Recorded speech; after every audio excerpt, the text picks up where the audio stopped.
Hi, and welcome to Intelligent Baking, where we ask the question, can AI bake? So for this episode, I asked ChatGPT to write me a honey cake recipe.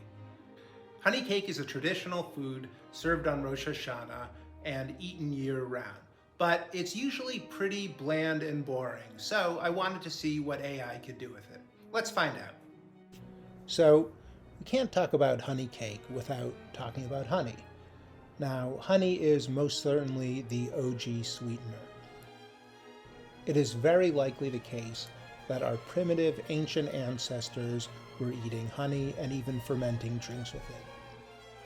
The first documented evidence we have of humans collecting honey in the wild is from the year 8000 BC in the form of cave paintings in Spain, India, and Africa.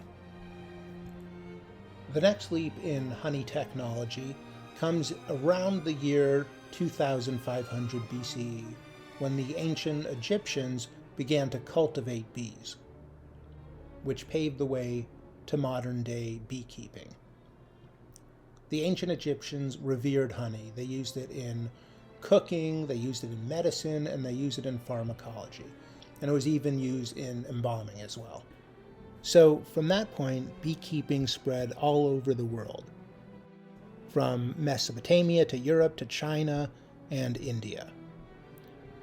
We also see numerous biblical references to honey in the Old Testament, the New Testament, the Quran, as well as Hindu religious scriptures.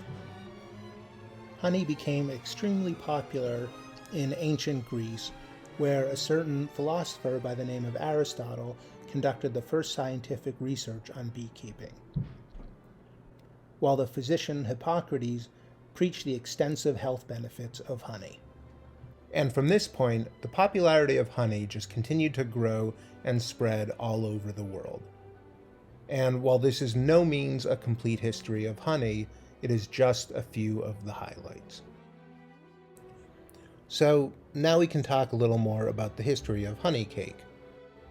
It is more than likely that people have been eating cake sweetened with honey for a very, very long time.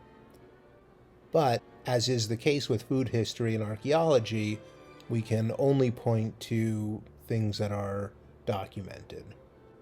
So it is believed that Arabs first brought honey cake to Sicily and Moorish Spain. It was a coarse cake made with breadcrumbs and sweetened with honey, and included a lot of spices. From there, Italian Jews took the cake all over Central and Eastern Europe.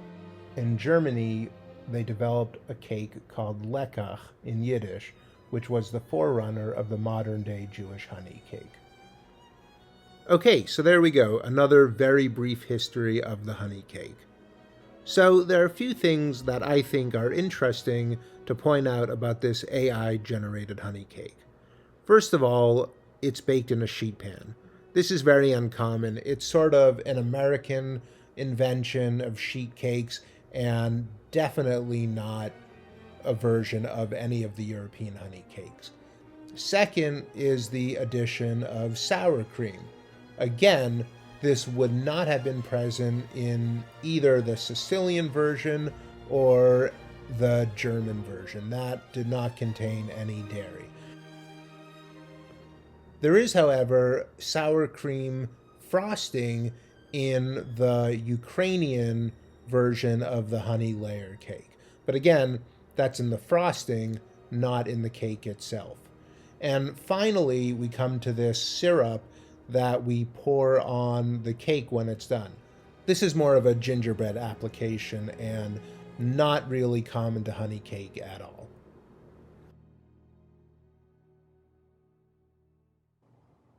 Okay, so first impressions. I thought this recipe was pretty good. It was pretty straightforward.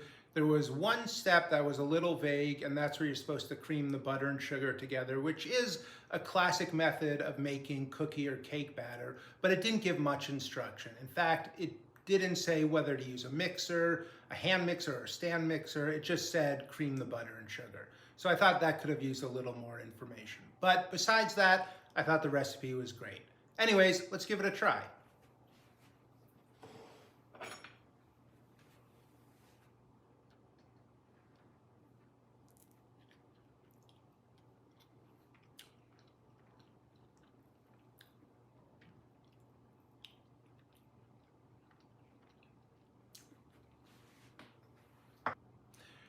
So that was great. The texture is light and fluffy. The spices come through. You can taste the honey. It's really delicious.